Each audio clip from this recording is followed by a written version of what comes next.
আজকে 16 জুন। হঠাৎ করে শিলিগুড়ি থেকে আমার বন্ধু নীলাক্ষী ও অনুরাধা উপস্থিত সিলেটে, তাও একটা উদ্দেশ্য করে তার আসা। উদ্দেশ্যটা বলবো, উদ্দেশ্যটি হচ্ছে সে আমার 6খানা কবিতা আজকে আমাকে শোনাবে। তার কথা শুনে মনটা ভরে গেল। যদিও আমি কবি না, গান লিখি মাঝে মধ্যে, কিন্তু কয়েকটি কবিতা লিখেছিলাম। অনুরাধা হয়তো সেটা সংগ্রহ করে আমাকে সারপ্রাইজ দেওয়ার জন্য সেই পশ্চিমবঙ্গের শিলিগুড়ি থেকে আমার জন্মদিনের শুভেচ্ছা জানাতে বাংলাদেশের এই পূর্বাঞ্চল সিলেট, এই চায়ের দেশ, এবং সিলেটকে বলে আধ্যাত্মিক রাজধানী। শাহজালাল, শাহপরাণ, চৈতন্য, শ্রী চৈতন্যদেবের সেই শ্রীভূমি সিলেটে আমার বন্ধু অনুরাধা, নীলাক্ষী অনুরাধা আসছে আমাকে শুভেচ্ছা জানাতে। অনুরাধা, তোমাকে অনেক অনেক শুভেচ্ছা সেই পশ্চিমবঙ্গ থেকে আজকে এই আমার জন্মদিনে আসতে। প্রথমেই জানাই হ্যাপি বার্থডে। আমিও এসেছি সেই জায়গা থেকে। 3টে টি রয়েছে সেখানে, টি টিম্বার টুরিস্ট, সেই জায়গা থেকে এসেছি। তার নাম হচ্ছে শিলিগুড়ি। এবং শিলিগুড়ি থেকে আমি এসেছি বন্ধু তোমার হোয়াইট হাউস এবং তোমার কবিতার টানে, এবং অবশ্যই তোমার টানে। কারণ তুমি এত সুন্দর কবিতা লেখো, সেই সাথে আমি জেনেছি তুমি একজন গীতি কবি এবং একজন ভীষণ ভালো অর্গানাইজার। এতগুলো গুণের সমাহার, যার মধ্যে তাকে কি না দেখে থাকতে পারি? এবং অবশ্যই আমি এসেছি হ্যাপি বার্থডেও জানাতে।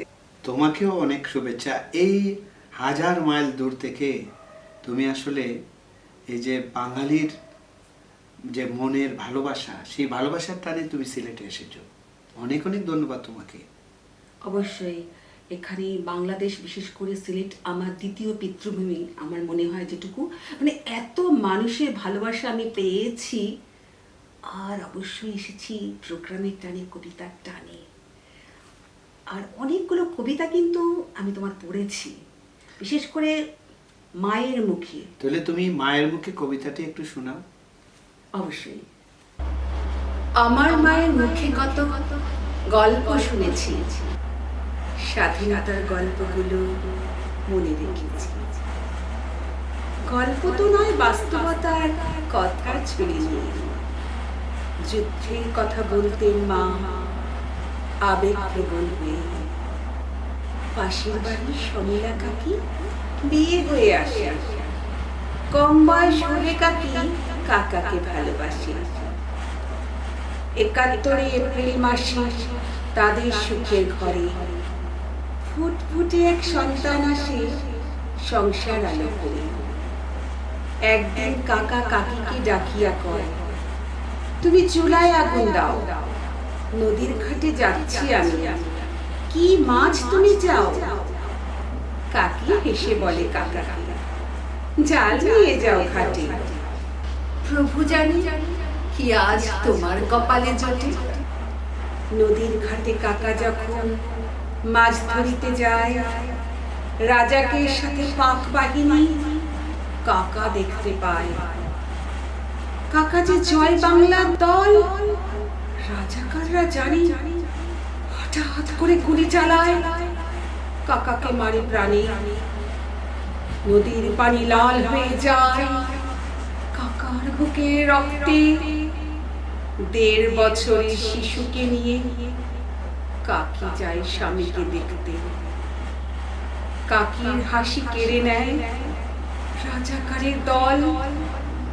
পাশের বাড়ির গণেশ দাদু কাকিকে বলে, কোথায় যাব গণেশ কাকা অবুঝ শিশুকে নিয়ে? কি খাওয়াবো কার থেকে, কোথায় আমি যে? গণেশ দাদু বলে তারে ভোর হওয়ার আগে, শরণার্থী হতে যাব যদি পরে ভাঙে। হাঁটতে হাঁটতে পৌঁছে যায় ভারতের শিবিরে। কে চেনে কাকে সেথায় হাজার মানুষের ভিড়ে। শরণার্থী শিবিরে দেখা দিল ডায়রিয়ার মহামারী। কাকির আদরে দুলাল দিল স্রষ্টার কাছে বাড়ি। সব হারিয়ে কাকি কাঁদে, কি করিবে হয়, কবে দেশ স্বাধীন হবে ভেবে না সে পায়। 9 মাস যুদ্ধের পর দেশ স্বাধীন হয়ে গেল। বাড়িতে এসে কাকি ফিরে কিছুই না পেল।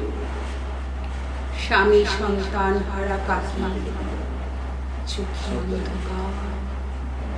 কি করিবে এখন কাকি বলে বারবার। জীবন যুদ্ধে নেমে পড়ে, পিছে যায় না আর। সোনার যৌবন পার করেছিল, মায়ের মুখে শুনেছি বারবার। জানো অনুরাধা, তুমি যে মায়ের মুখে কবিতাটি পাঠ করলে, এই মায়ের মুখে কবিতাটা লিখতে আমি অনেক বছর আগে চলে যেতে হয়। কারণ ছোটবেলা স্বাধীনতার গল্প মায়ের মুখে অনেক শুনেছি। এই যে সমলা কাকি যার কথা লিখলাম, ওটা একটা বাস্তব চরিত্র। তারপরে আমরা সেই ত্রিপুরা, তোমাদের ভারতের ত্রিপুরা আমরা বলি স্বাধীনতার তীর্থভূমি। ত্রিপুরা যদি আমাদেরকে সাহায্য না করতেন, আমরা আজকে বাংলাদেশ নামে একটা দেশ পেতাম না। এবং শরণার্থী শিবিরে তখনকার যে মহামারী, এই সমলা কাকির ছেলেটা সে মারা যায়। সমলা কাকি দেশে এসে বিয়ে করেনি, সে জীবন যুদ্ধে। এবং এই গেল বছর সমলা কাকি আমাদের ছেড়ে চলে যায়। তো এই কবিতাটা আসলে অনেক ক্ষেত্রে বাস্তব। আর তোমার যে কণ্ঠটা, আমার কাছে যখন তুমি কবিতাটাই পড়লে, তখন আমি এই সমলা কাকির মুখখানা আমার চোখের সামনে বেশি উঠছিল। তোমাকে অনেক ধন্যবাদ। তোমাকেও অনেক ধন্যবাদ। আসলে একটা নারীর আত্মত্যাগ ফুটে উঠেছে এই কবিতার মধ্যে দিয়ে। একটা নারী তার জীবন যুদ্ধে কত স্যাক্রিফাইস করেছে তার সংসারের জন্য। তার তো সবকিছু হারিয়ে গেল, তাই না? তবু সে বেঁচে আছে। এবং আমাদের স্বাধীনতার চিত্রমালা এই কবিতায় ফুটে উঠেছে। আমি চেষ্টা করেছি স্বাধীনতার সেই চিত্রগুলো যেন কবিতাটা পড়লেই বেশি উঠে। তো পরের কবিতাটা আমরা শুনি। অবশ্যই। এবার তোমার ওই কবিতাটা ফেলে আসা দিনগুলো। ও, ফেলে আসা দিনগুলো। হ্যাঁ, এর একটা আসলে মজার কবিতা। পড়ো পড়ো। ওকে। এই কবিতাটা কিন্তু সেই ফেলে আসা দিনগুলোর কথাই মনে পড়িয়ে দেয়। পড়ো পড়ো পড়ো, শুনি। চাঁদনি রাতে বসে সখী তোমার লাগিয়া, চাঁদের আলোয় তোমায় দেখি নীরবে বসিয়া। বেনারসি শাড়ি পরে হাঁটছো বেশ করে। ছোটবেলার স্মৃতিগুলো হঠাৎ মনে পড়ে।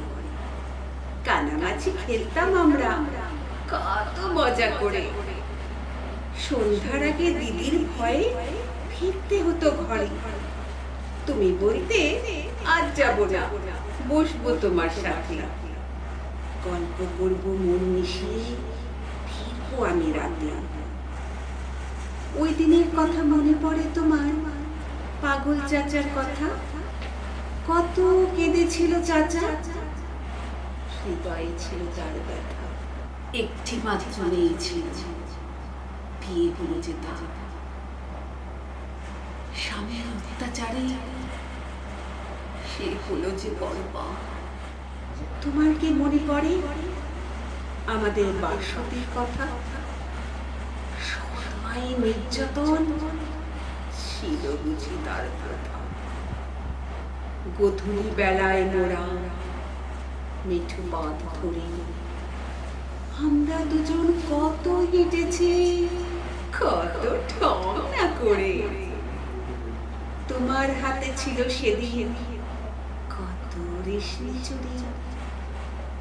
রমিজের কথায় রাগ করেছিলে, বলছিল তোমায় পুরি। কিছুদিন আগে গত হলো রমিজ, অনেক কষ্টের পরে। কি যেন হয়েছিল তার, কি জানিতে পারে। রমিজের কবিতা পড়ে হাসতে তুমি একা, প্রতিদিন করতে আসতো তোমার সাথে দেখা। আমরা এখন ব্যস্ত সবাই নিজের কর্ম নিয়ে, কে মনে করে কার কথা জীবন সংসারে গিয়ে। তোমার সাথে দেখা হবে ভাবিনি তো আমি, স্মৃতি ঝুলি নিয়ে আসতাম, বুঝতে তুমি কত যে দামি। তোমার কণ্ঠে এখন আর গান শুনতে না পাই, অনেকের গান শুনছি আমি, তুমি কেবল না। মনে পড়ে তুমি রমার বিয়েতে দামাই গিয়েছিলে তুমি, গণেশ দাদুর সাথে থেকে করতাল বাজিয়েছিলাম আমি। গণেশ দাদু অনেক আগে গেলেন বড় পারে, সন্তানহীন এখন বিধবা রমা, কাকে না বলিতে পারে। ছোটবেলায় গোসল করিতে যাইতেন আমরা ঘাটে, লাক্স সাবানে কাড়াকাড়ি দেখে তুমি চলে আসতে মাঠে। জানো কি তুমি নদী যে নেই, ঘাট কিভাবে রয়, কত না দালান তৈরি হয়েছে, বলতে লাগে ভয়। নদীর পাড়ের মাঠে আমরা করছি কত খেলা, সেখানে এখন অটোরিকশা থাকে সারা বেলা। নৌকা নিয়ে আমরা যেখানে ঘুরেছি মাঝিদের নিয়ে, পানির বদলে পাকা রাস্তা একবার দেখিস যে।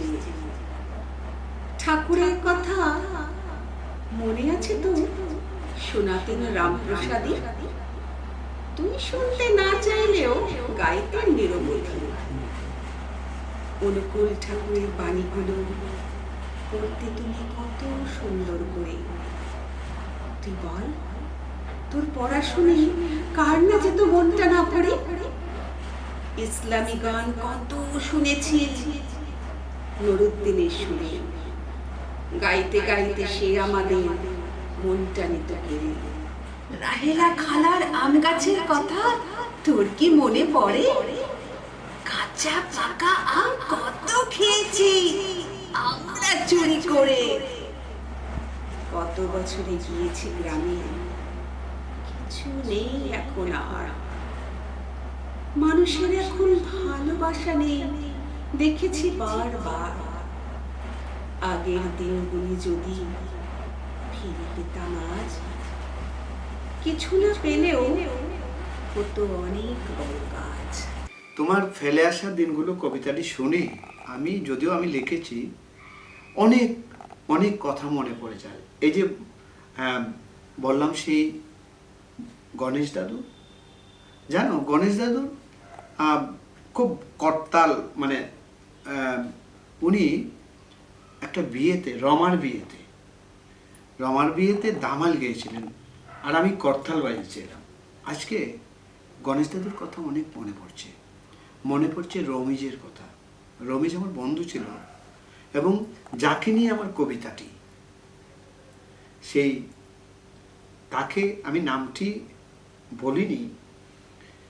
সে আসলে এই রমিজ তার কাছে আসতেন কবিতা পড়তে, মানে আসতো, আসলে রমিজ তাকে ভালোবাসতো, কিন্তু কখনো বোঝায় নাই। রমিজ নেই আজকে, চলে গেলেন। আর জানো, এই যে অনুকূল ঠাকুরের বাণী, আমাদের বন্ধু ছিল, অনুকূল ঠাকুরের বাণীগুলো যে এমনভাবে পড়ত, মানে আমাদের মনটা একবারে কেড়ে নিত, মনটা ভালো হয়ে যেত। আবার আমাদের বন্ধু ছিল নুরুদ্দিন, ইসলামী সঙ্গীত নুরুদ্দিনের কণ্ঠে শুনলে মানে পাগল হয়ে যাওয়ার মতো, বুঝছো। সবচেয়ে মনে পড়ে আজকে রাহেলা কালার কথা। আমি যাকে রাহেলা কালার একটা আম গাছ ছিল। তো আমরা কি বলতাম, এই যে আম চুরি করে খেতাম। তো রাহেলা কালার বোনের বাসা রাহেলা কালার থেকে 20 মিনিট লাগতো। তা আমরা বলতাম, রাহেলা কালা তোমার বোন না অনেক অসুস্থ, উনি দৌড় দিতেন, আমরা জানি উনি আসতে যেতে 40 মিনিট লাগবে, এই 40 মিনিটেই আমরা আম সব পেরে একবারে শেষ করে ফেলতাম এবং এসে দেখে আমরা আম চুরি করে নিছি। এখন তো আর এটা হয় না। আরেকটা কথা মনে পড়ে, বুঝছো, আমরা যেখানে নদীর ঘাটে লাখ সাবানের কারাকারি, এখন কিন্তু নদীর ঘাটও নেই, এখানে বড় বড় দালান তৈরি হয়েছে, এই যে দখল করে, এদেরকে কেউ বলতে পারে না ভয়ে।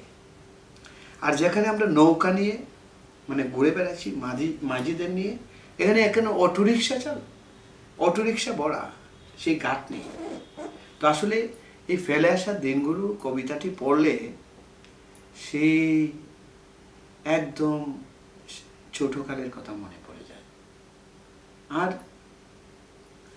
মনে পড়ে আগে গ্রামে গেলে কত না মানুষ কত কিছু খাওয়াইতো, এখন আর সেই ভালোবাসাটা নেই। তোমার কণ্ঠে না খুব মানিয়েছে। নিশ্চয়ই ফেলে আসা দিনগুলো তোমার শিশুকালের কথা বা তুমি ছোটবেলার কথা মনে করিয়ে দেয়। নিশ্চয়ই, আমাকে তো মনে পড়ায়। শুধু তোমার না, যারা আজকে এই কবিতাটা শুনবে সবারই কথা এই ফেলে আসা দিনগুলো মনে হয়। বিশেষ করে ওই যে কাঁচা পাকা আমের গল্পগুলো, এগুলোর জন্য কিন্তু আমরাও ছোটাছুটি করতাম। তুমি যে বললে না যে রাহেলা খালাকে পাঠিয়ে দিয়ে তোমরা সেই আমগুলো চুরি করছো, তাকে যত তাড়াতাড়ি বিদায় করা যায় তত ভালো, সেই ব্যাপারটা কিন্তু আমাদের মধ্যেও ছিল। এই কাঁচা পাকা আমের জন্য আমরা অনেক দূর যেতে রাজি ছিলাম। আরেকটা বলছি, ভুলে গিয়েছিলাম আমি, ওই যে পাগল চাচা, আমাদের একজন চাচা ছিল, সে পাগল। উনি শুধু কাঁদত এবং উনার একটি মাত্র মেয়ে, যে মেয়েটা স্বামীর নির্যাতনে সে পরপারে গেলেন। মনে পড়ে সেই পাগল চাচার কথা। যাই হোক, এবার কোন কবিতাটা শোনাবে? এর পরের কবিতা ওই যে কাকে কি বলি। আমরা অনেক কিছু মনের মধ্যে রয়ে যায় আমাদের মনের মধ্যে, কিন্তু আমরা বলতে পারি না। আচ্ছা বলো বলো, শুনবো, কাকে কি বলি। আমি কাকে কি বলি? পাশের বাড়ির ভোলা দাদু ছোট একটি চাকরি করে বিলাসবহুল বাড়ি গাড়ি সবই করেছে। সব সময় দাদু বলে জীবনে সৎ থাকার চেষ্টা করেছি, সব সময় আমাকে সবাই সৎ হিসাবে জানে, কখনো অসৎ হওয়ার চেষ্টা করিনি। তবে আসলে তবেটা কি? আমি একদিন বললাম, দাদু তবে মানেটা কি? তিনি বলেন, সব সময় তবে শব্দটা ভুলি, আমি কাকে কি বলি? আমার অসুখ হলো, একজন চিকিৎসকের কাছে গেলাম। তিনি আমাকে দেখে কিছু টেস্ট দিলেন, বললেন এই ল্যাব থেকে করালে রোগটি ধরতে আমার সহজ হবে। করালাম, দেখালাম। তিনি আবার ঔষধ দিলেন, আরেক কোম্পানি। বললেন আপনাকে ভালো একটি কোম্পানি ঔষধ দিয়েছি, পরে জানতে পারলাম ল্যাব ও ঔষধ কোম্পানি থেকে কমিশন খায় এবং মালিকানা আছে। মনে হলো আমি তো রোগী নয়, আমি কাঁঠাল হয়ে গেলাম। আমি পাঠার বলি, আমি কাকে কি বলি? একদিন মামার বাড়িতে মায়ের গ্রামে বেড়াতে গেলাম। পরিচয় হলো অবসরপ্রাপ্ত সরকারি বড় কর্তার সাথে। মনে হয়ে গেল ভোলা দাদুর কথা। ভাবলাম এই কর্তাবাবু যেন কত বাড়ি গাড়ির মালিক। প্রশ্ন করে পেলাম পেনশনের বড় ভাড়াটিয়া থাকেন এবং বলে আমি কি করে চলি, আমি কাকে কি বলি? হঠাৎ করে আমার গলায় টনসিল হলো। চিকিৎসকের কাছে যেতে ভয় হচ্ছিল আমার। উপায় না পেয়ে গেলাম আর ভাবলাম এবারও বুঝে কাঁঠাল বানাবে আমাকে। না, আমার চিন্তা চেতনা পাল্টে দিলেন। আমার ডাক্তার লিখলেন নো অপারেশন, নো ইনভেস্টিগেশন। আমি তো অবাক হয়ে থাকাতেই তিনি বললেন আমার ল্যাব আছে, আমার হাসপাতাল আছে, তবে মানুষকে আমি কাঁঠাল ভাবিনি কখনো, মানুষকে মানুষ ভাবি। তিনি আমাকে বলেন, এবার তুমি এসো, আমি চলি, আমি কাকে কি বলি। দারুণ। কাকে কি বলি কবিতাটা আমি যখন লিখি, একজন চিকিৎসকের চেম্বার থেকে বের হয়েই আমি কবিতাটা লিখেছিলাম। তো এখানে আমরা সমাজে ভালো মানুষও আছে, মন্দ মানুষও আছে, ভালো চাকরিজীবীও আছে, আবার মন্দ চাকরিজীবী আছে, ভালো চিকিৎসক আছে, আবার মন্দ চিকিৎসক আছে। দুইটা মিলেই কিন্তু আমাদের সমাজ। আসলে এই কবিতাটি আমি সেই চিন্তা চেতনা থেকেই লেখা। তবে তোমার কণ্ঠে অনেক মানিয়েছে, ধন্যবাদ এই কবিতাটার জন্য। আসলে এই কবিতাগুলোর মধ্যে বিশেষ বিশেষ বিশেষত্ব রয়েছে, যে প্রত্যেকটি কবিতা কিন্তু এক এক রকমভাবে, মানে এক রকমভাবে নয়, প্রত্যেকটি কবিতার মধ্যে নতুন নতুন কিছু রয়েছে। আচ্ছা, তুমি তো আমার দুর্ভিক্ষের কথা কবিতাটি পড়ছো, হ্যাঁ। এটা একটু শোনাও, দর্শকে একটু শোনাও। আপনারা শুনুন সকলে, এই দুর্ভিক্ষের যে কবিতাটা, দুর্ভিক্ষের যে ব্যাপারটা, সেটা কিন্তু খুব সুন্দরভাবে তুলে ধরেছে। চলুন বলি এই দুর্ভিক্ষের কবিতার ছবিটা। 1943 সাল, পৃথিবীর এক ভয়ঙ্কর বেলা, 50 লক্ষ মানবের মৃত্যুর খেলা। এক জননী তার ক্ষুধার্ত শিশু নিয়ে ফিরছে দুয়ারে দুয়ারে, একটু অন্যের আশায় খিদা ছিল তারে ঘিরে। খালি পাতিলের শব্দ আসে শব্দ হয়ে, আর কত বেলা থাকতে হবে খাবার না খেয়ে। মানুষের শরীর তো নয়, যেন কঙ্কাল। ছবিগুলো কথা বলে, থাকবে চিরকাল। দুর্ভিক্ষের ছবিগুলো দেখে মনে পড়ে রাত দিন, এঁকেছিল হৃদয় থেকে শিল্পাচার্য জয়নুল আবেদীন। একদিন এক মা তার সন্তানদের নিয়ে ভাতের আশায় বসে আছে পরের বাড়ি গিয়ে। একটি কাক মানুষের পাশে বসে আছে আশায় ঘিরে, কখন কি করে খাদ্য নিয়ে যাবে তার নিয়ে। একটি উলঙ্গ শিশু বাবাকে বলল, বাবা তুমি বলো, যেখানে খাদ্য আছে সেখানে নিয়ে চলো। মা তার অবুঝ সন্তানের জন্য খুঁজে আনে অন্ন। সন্তানকে খেতে দিলে নিজেই হবে ধন্য। ঘরে নেই কেহ, শুধু এক শিশু। কাকরা বলে এসে, কিছু নেই বিশু। রাস্তার পাশে এক ক্ষুধার্ত কিশোর পড়ে থাকা কিছু খাবার পেয়ে অমৃতের স্বাদ পেয়েছে সবটুকু খেয়ে। মৃত মানুষের গন্ধ নিয়ে কুকুর পালিয়ে যায়, কিছু না ভেবে কাক এসে মানুষের মাংস খায়।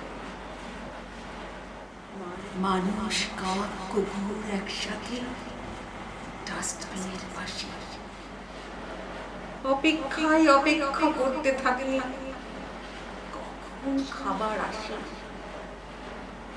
ওইসবের চিত্র দেখলে মনে করতে হয় একে ছিল জয়নুল আবেদীন, না করিয়ে হয়। শিল্পাচার্য জয়নুল আবেদীনের দুর্ভিক্ষের চিত্রমালা আজ বিশ্বে শ্রেষ্ঠ হয়েছে, পেয়েছে মাথায় তাজ। জানো, আমি অনেক কিছু আবার সংগ্রহ করি। বাংলাদেশের যত চিত্রশিল্পী আছে এবং ভারতবর্ষের, তাদের চিত্রকর্ম আমি সংগ্রহ করি। সেটা আমার একটা বলতে পারো শখ। তেমনি করে একদিন আমাদের শিল্পাচার্য জয়নুল আবেদীনের দুর্ভিক্ষের ছবিগুলো দেখছিলাম। দেখার পরেই টেবিলে বসে যাই এবং এই কবিতাটা লিখি।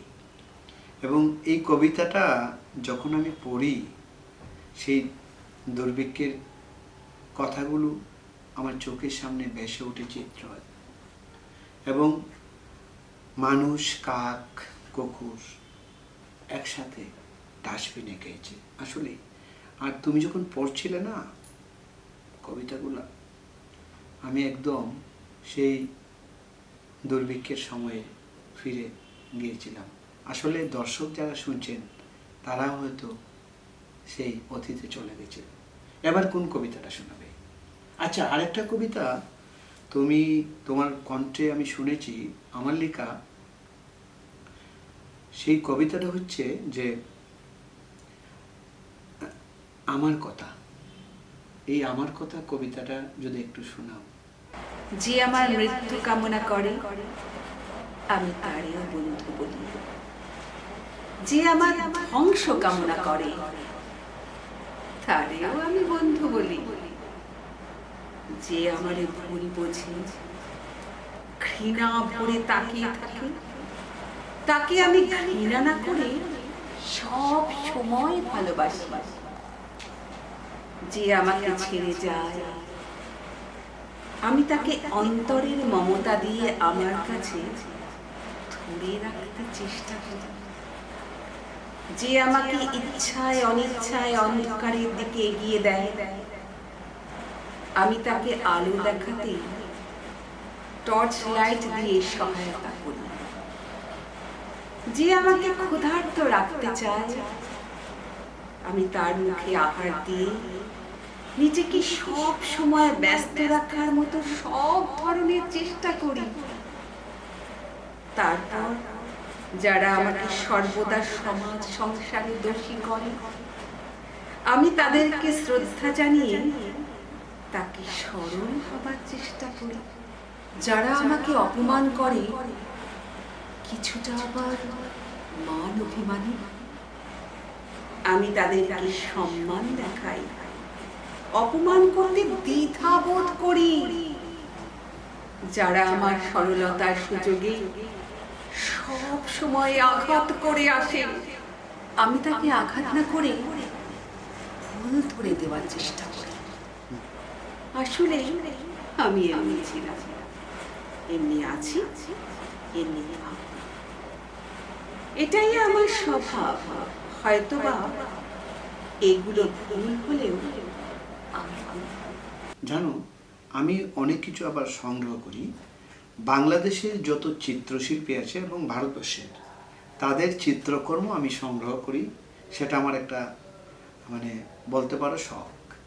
তেমনি করে একদিন আমাদের শিল্পাচার্য জয়নুল আবেদিনের দুর্ভিক্ষের ছবিগুলো দেখছিলাম।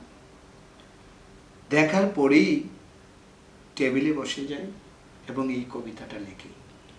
এবং এই কবিতাটা যখন আমি পড়ি, সেই দুর্ভিক্ষের কথাগুলো আমার চোখের সামনে ভেসে ওঠে চিত্র।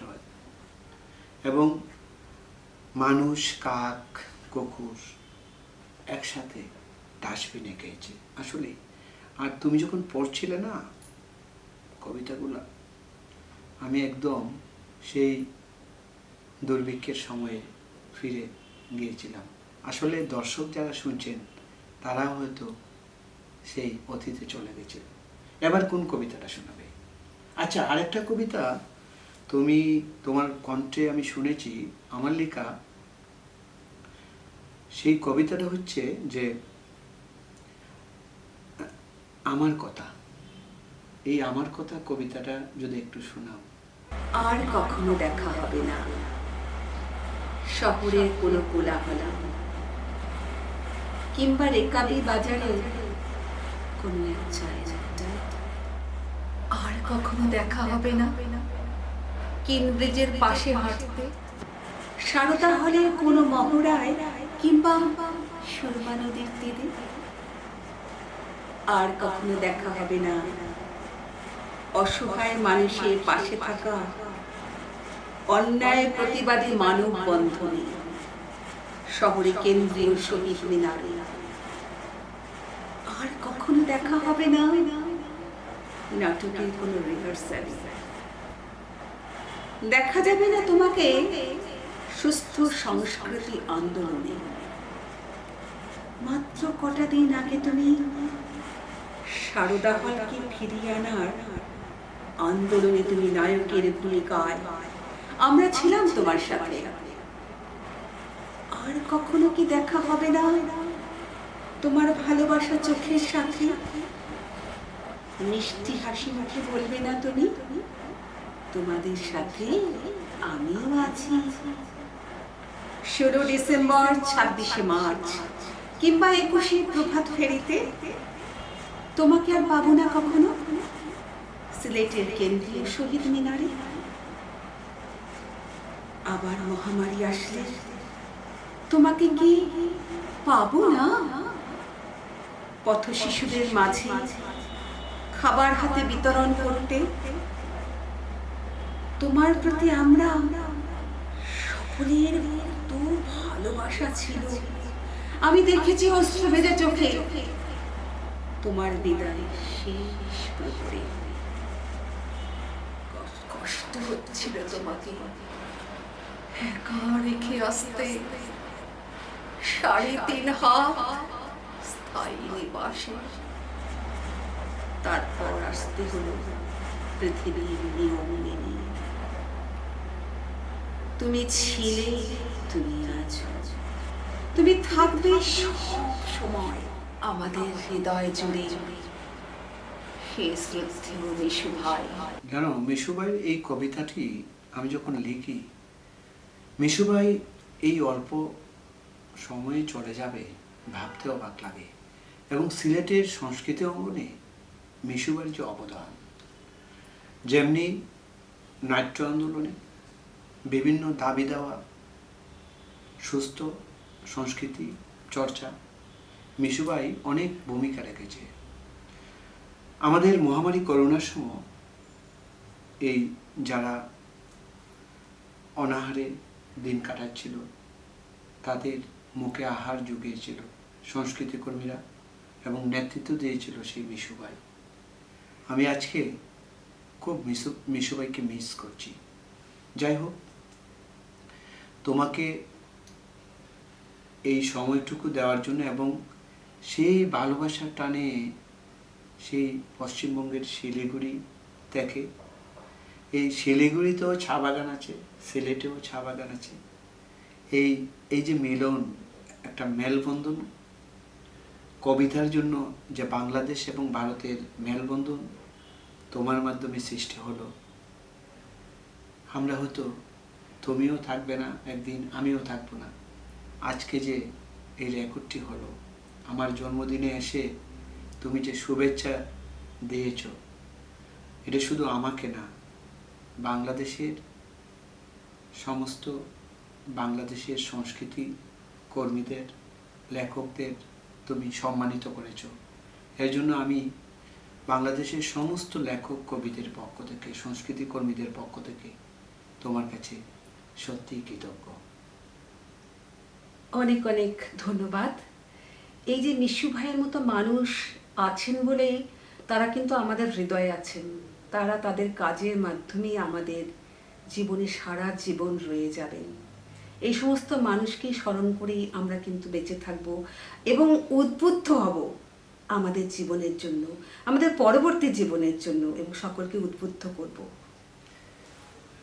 দর্শক মণ্ডলী যারা আজকে এই অনুষ্ঠানটি দেখছেন, আমি আসলে কবি নই, নীলাক্ষী আমাকে কবি বানিয়েছে। যদি আমার লেখায় কোনো ভুল হয়ে থাকে ক্ষমা করবেন, আর দোয়া করবেন যেন ভালো লিখতে পারি। সবাইকে শুভরাত্রি। শুভরাত্রি।